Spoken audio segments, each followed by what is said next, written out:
E você fez o personagem do Evandro Foi, na mais Grande novo. Família.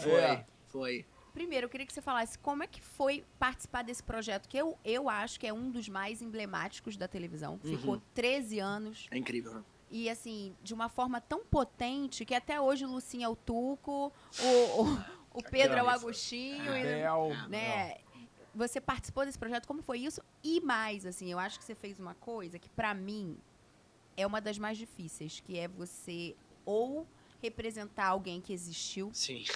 ou você representar alguém um personagem que já existe pela ótica de outro ator, mais novo, porque você tem que, de alguma forma, dialogar. cumprir, exato, dialogar o que ele já propôs. É. Então, como é que foi essa experiência? Cara, foi mágica mesmo também, porque realmente pintou esse convite de fazer, né? Já nessa coisa de ser o Evandro jovem, então tinha já essa responsa, porque o personagem do Evandro era muito bom, E nem sabia né? que era primo ainda. Não. Olha isso. Não sabia. Então, tinha essa responsa de fazer, foi um episódio que foi muito legal, né? Porque é isso, o Agostinho voltava no tempo. Então, o Johnny Massaro fez o Agostinho, eu fazia o Paulão, a Bela Camero fazia a Guta, o Macarrão, o Evaldo Macarrão fazia o Luiz Miranda. Não, aí a gente chegou lá pra fazer e estavam todos eles lá. E aí ele já foi... Na frente deles ainda. É, exatamente, já foi um pouco assim, caramba, como é que vai ser e tal. E aí era a Patrícia Pedrosa que dirigia.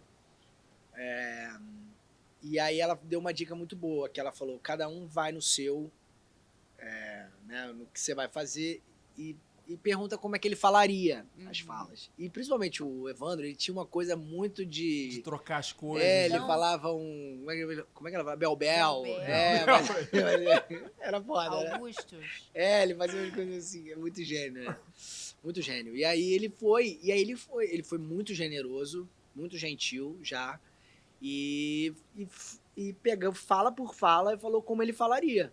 E aí eu fui botando e tal, fui fazendo e tal. Aí chegou no dia, e era uma cena com o Pedro, que ele fazia, Paulão, e aí eu tinha que falar, cara, só que ele começou a improvisar. O Pedro se jogou, vambora. Ele começou a falar umas coisas e eu comecei a fazer também. Aí ele falou, isso é muito bom. Aí, Patrícia, vamos botar isso aqui. Aí ele começou a querer botar coisa e tal. Aí eu fui respondendo e aí foi muito massa, assim, cara.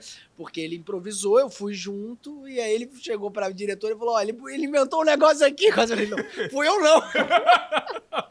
O Evandro contou pra gente do processo dele. E ele, na verdade, começou a pensar num mecânico, que ele pegou um pouco de um mecânico que cuidava do carro dele. Sei, que sei. fazia essas trocas. Cara, é que muito trocava bom. essas coisas. É Cara, vou ter que muito botar bom. isso. Aí ele começou a botar... Foi dali que nasceu As isso. coisinhas um pouquinho diferentes, um pouquinho errado. Muito bom, cara. Genial, mas era um projeto muito incrível.